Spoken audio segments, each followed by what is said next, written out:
The truth is this: Kamala Harris will protect your right to disagree with her about policies or ideas, and then, as we have done for centuries, we'll debate them, we'll work on them together, and we'll move forward. The other guy, he demands unquestioning loyalty. Is she, though? Is Kamala Harris going to protect your right to disagree with her? Because this is her vice president pick. I think we need to push back on this. There's no guarantee to free speech on misinformation or hate speech, and especially around our democracy. And this is Kamala herself actually not protecting people's right to disagree with her, actually advocating for censorship, advocating for government collusion with big tech to engage in censorship of American citizens, advocating for certain speech to be labeled misinformation or hate speech. And obviously, hate speech, misinformation, those are very vague, very broad terms that can be easily weaponized to mean whatever you want them to mean. Speech that you or someone else or anyone finds offensive, which is really any speech. Any speech could be found offensive by a certain group of people. So who is it exactly that gets to determine hate speech? Who is it that gets to determine misinformation? We had it on good authority throughout COVID that the things that people like I was saying, and even doctors and medical professionals were saying that was misinformation. Turns out I was right about every damn thing when it came to COVID, and yet Facebook and other social media platforms and the Biden administration would have called it misinformation. So obviously those are terms that can be weaponized. And will put the Department of Justice of the United States back in the business of justice. We will double the Civil Rights Division and direct law enforcement to counter this extremism. We will hold social media platforms accountable for the hate infiltrating their platforms, because they have a responsibility to help fight against this threat to our democracy. And if you profit off of hate, if you act as a megaphone for misinformation or cyber warfare, if you don't police your platforms, we are going to hold you accountable as a community.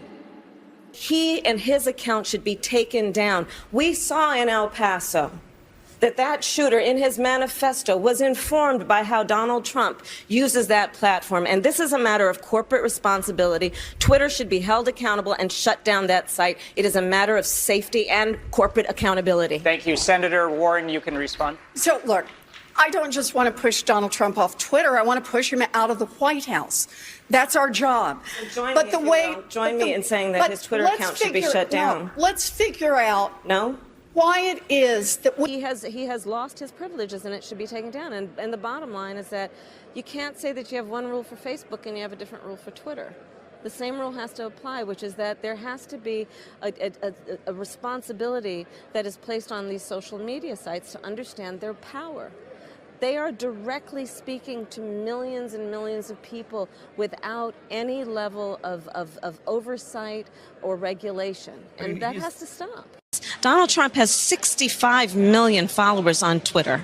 And we have to take seriously the weaponization of this platform by the president, and the need, therefore, of a private corporation to be held accountable to say he has abused the terms, and it could result literally in a threat to safety of human beings who are participating with the process of justice. There is not a part of you civically, constitutionally, that is concerned about the precedent of a private company taking the platform away from the President of the United States or some other elected official. Free speech does not condone or protect threats to the safety of other human beings. And so that is what we are talking about. And in fact, here is Kamala herself on the campaign trail quite recently, just 2 weeks ago, saying that she is against religious exemptions for physicians when it comes to performing an abortion, when that is against their deeply held religious convictions. Not have her government tell her what to do. So is a question of pragmatism then. What concessions would be on the table? Religious exemptions, for example, is that something that you would consider? I don't think we should be making concessions when we're talking about a fundamental freedom to make decisions about your own body. To Republicans like, for example, Susan Collins, Lisa Murkowski, who would back something like this on a Democratic agenda if, in fact, Republicans control Congress, would you offer them an olive branch, or is that off the table? Is that not an option for you? I'm not going to engage in hypotheticals because we can go on with a variety of scenarios. Let's just start with a fundamental fact. A basic freedom has been taken from the women of America. The freedom to make decisions about their own body. And that cannot be negotiable, which is that we need to put back in the protections of Roe v. Wade. And that is it. But what if you can't do that? What if you can't get that passed and you want to save lives in Florida and in Texas and in Georgia? What do you do at that point? I'm not going to go down that. Now, never mind the fact momentarily that that presents huge issues when it comes to the First Amendment, when it comes to the constitutionally protected God-given right to freedom of religion, freedom to exercise your religion, to not be forced to partake in speech or acts that go against your religion. But on top of that, Kamala doesn't seem to recognize the hypocrisy in her own position, in her own words. She wouldn't force another woman to do something with her body unless that woman apparently is a physician and she's forced by the government to perform an abortion, even though it goes against her deeply held religious convictions. Kamala's too stupid, I guess, to realize the hypocrisy in what she says. And in fact, in 2019, Kamala sponsored a bill, the conveniently titled Do No Harm Act, which would have rolled back the provisions for religious freedom. You can see here, in the age of religious refusals, here's why we need the Do No Harm Act, right? So your right to refuse to bake the cake for the gay wedding, your right to refuse a certain vaccine on the basis of religion, your right to refuse to perform an abortion and instead refer out. Kamala doesn't want you to have that right. And here she is actually saying it. This was back in 2019. That First Amendment guarantee should never be used to undermine other Americans' civil rights or subject them to discrimination on the basis of race, gender, sexual orientation, or gender identity.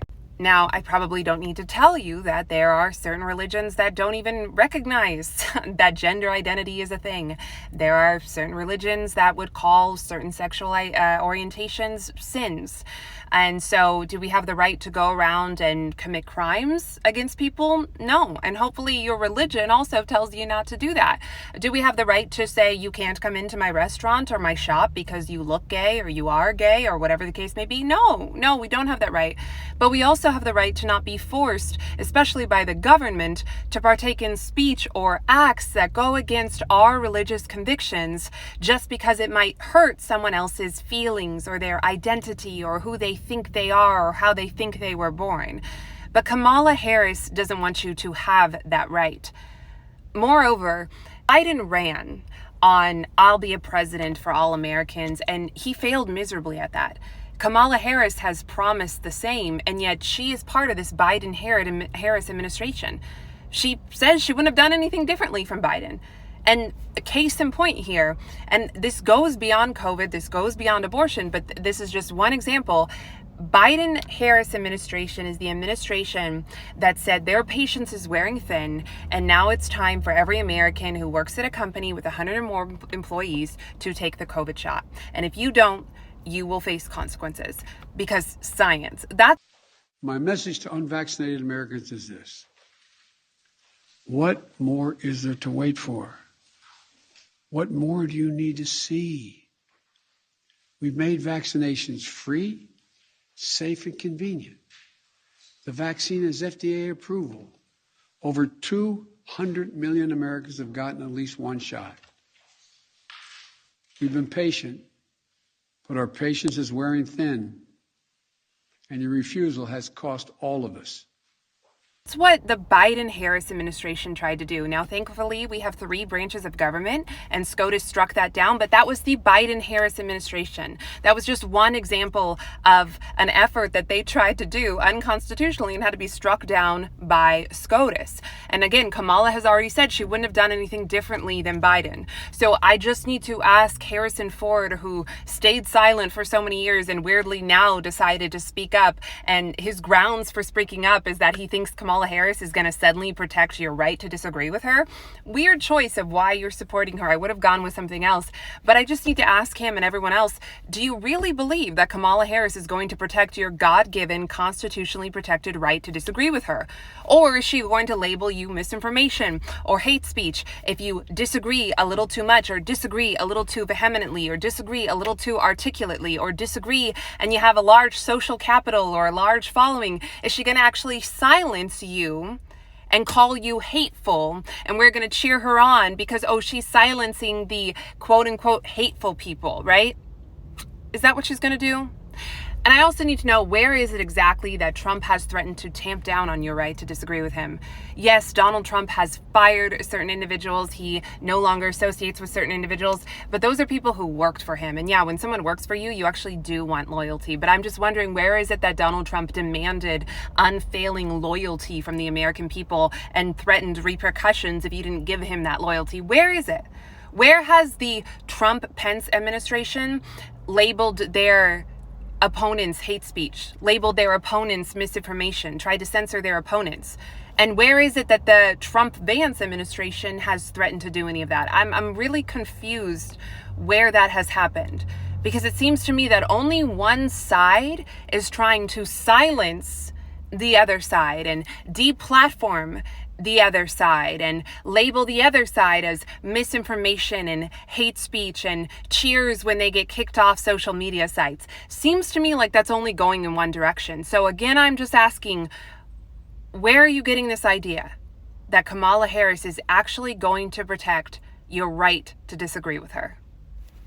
And look, I'm trying not to be too partisan because I know a lot of people watch your show, but this is to me the biggest and most fundamental difference between Kamala and President Trump in the campaign is, you know, whether it's Biden calling people garbage or Tim Walz calling people fascist and Kamala calling people Nazis, or endorsing explicit censorship, we're not trying to censor our fellow Americans, right? We'll attack Kamala and her policies and her ideas, but we're not trying to say you should be silenced because you disagree with us. That is anathema to everything that I believe in. And that is what's happened in the modern Democratic Party, at least at the leadership level, is they've gotten really comfortable with the idea of silencing people who disagree with them, such to the point where, like, it's not even that Tim Walz thinks that hate speech should be censored. It's that the governor of a state could utter that phrase without recognizing how fundamentally subjective it is, right? We're